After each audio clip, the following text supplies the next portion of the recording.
Carpet lifespan depends heavily on the materials used and how you treat it.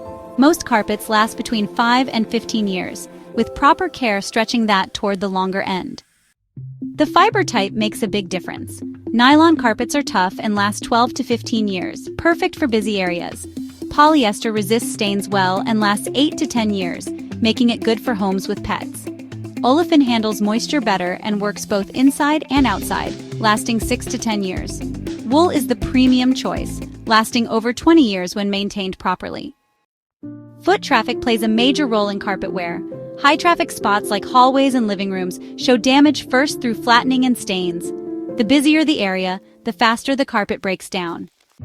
You'll know it's time for new carpet when you see matting, frayed edges, fading colors, or visible backing underneath. Bad smells that won't go away and stubborn stains also signal replacement time. You can make carpet last longer through regular care. Vacuum often, clean spills right away, and get professional cleaning periodically. Using rugs in busy areas helps protect the carpet underneath. The right maintenance routine can add years to your carpet's life. New carpet brings benefits beyond just looks. Modern carpets resist stains better, trap less dust, and use improved materials that hold up longer. They also provide better insulation and comfort compared to worn carpet. The investment in quality carpet pays off. Higher-grade materials and proper care lead to longer life, better appearance, and lower replacement costs over time.